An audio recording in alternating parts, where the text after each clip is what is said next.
Hey, everybody, welcome. My name is Madison Carter. You may have seen me before here. I am an ambassador for, we are now Breakthrough T1D. Today, we have a really special guest for you. She is a New York Times bestselling author. You've probably seen her out here. She's vice president of fitness programming at Peloton. She is a fierce advocate for the T1D community. Please join me in welcoming the incredible Robin Arzon. Hello. Hi, Robin. Thank you so much for being here. So many people have been super excited to see you here, especially when they see you as they're working out. You know, there's always that moment, right, where people are like, wait, is she one of us? And so, it's been so great. So thank you so much for joining us here today. Happy to be here. Okay, I really want to talk about your story, right? Because like so many people in the T1D community, you were diagnosed later in life as an adult. So can you talk to me a little bit about just your career journey, what was going on in your life, and what happened that made you say, hey, I think something different is going on in my body?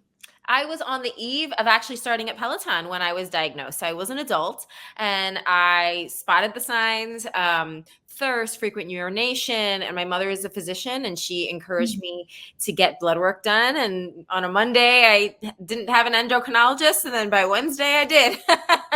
And here we are. So you were a corporate lawyer, right? And then you went to becoming a fitness instructor. And then tell me how it went from there to Peloton, because that's such a huge, and it's grown so much. And then to have this come in the middle of such an exciting development. Yeah, well, I read about Peloton and I reached out to the company cold. And yeah, so this happened really in the weeks preceding my start at Peloton. This is before the bikes were in homes. So very early stages of the company and before we had a tread and an app and the other things that people might associate with us now. And so that it was, learning my body, learning the technology around, T1D management, as well as, this new career. Yeah. And you talked about seeing the signs. Did you know what was going on because your mom was a physician? Is it like one of those automatic, hey, mom, something's on my elbow, this hurts, or hey, mom, I'm going to the bathroom a lot? Was it something that you had access and she knew immediately, or were you confused at all? I was very confused, and I really I thought maybe it was jet lag. I was training for an ultra marathon at the time. When we're as athletes, we put ourselves through pretty extreme situations sometimes. So I thought maybe it was a result of that.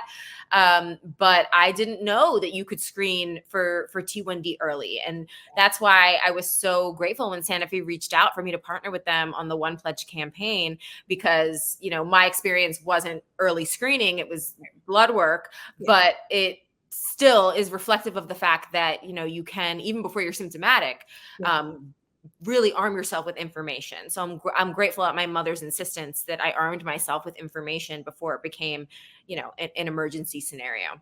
And as I mentioned at the beginning, this organization has been about research for many, many, many years. I was diagnosed 25 years ago this year. I know you just celebrated a 10-year anniversary. Yes.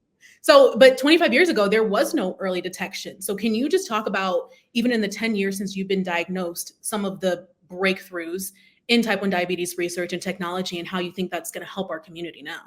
Yeah, so the onepledge.com has a lot of information for the One Pledge. It's a movement that really is encouraging folks to get screened, to ask their doctors for screening, and it's a simple blood test. So for folks who are T1D themselves, they can encourage their friends, their family members, and really the idea is that if we arm ourselves with information early on, even before you're symptomatic, how much more presence of mind and thoughtfulness and research and education and conversations can we have to really empower us in the next best choice for ourselves and for our families.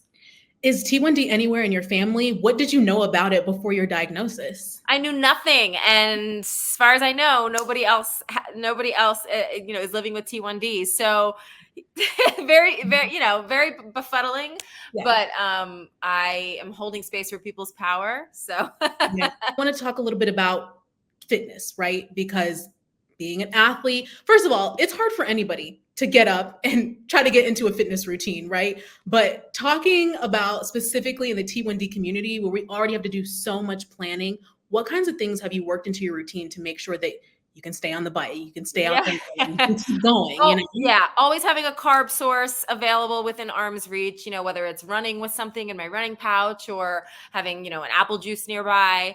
I usually incorporate my smoothie into my morning workout. So it's something that I'll already want to fuel with. And I'll just make sure that, I have that ready for me, watching my numbers. So that, we kind of each individually find what works for us. And for me, it's the thoughtfulness in preparing. It's making sure that I have in my bag, Yeah. the purse snacks, as I like to call them. We always have our favorite ones. When I'm working out, I make sure I take the really good ones, like the Yes. fruit snacks, the stuff that you can't always have.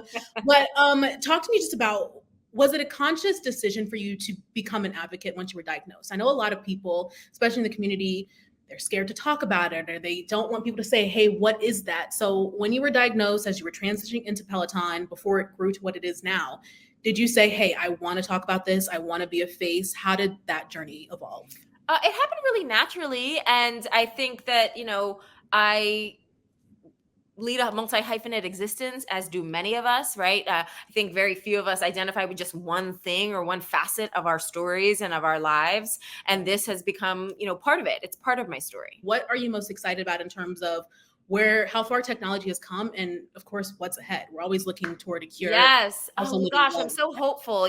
Things like the One Pledge and being able to early detect through a simple blood test that you can request from your doctor. To, of course, the ways in which we can, administer insulin and check our blood sugar and make sure that we're taking care of ourselves. And I do think that those data points are really empowering. Mm-hmm. And I look forward to what the medical community and what the science community can offer us.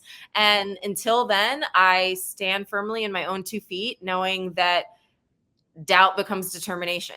Yeah, absolutely. Well, I know our community, the T1D community, is so grateful to be able to see someone like you achieving such incredible goals as an athlete, as a role model, as a mom, as a wife. So we're just so grateful that you were able to spend some time telling us about your story, and of course, continuing to be an ambassador for T1D and advancements as we continue to break through with T1D. So Robin, thank you so much for joining us. Thanks, Madison.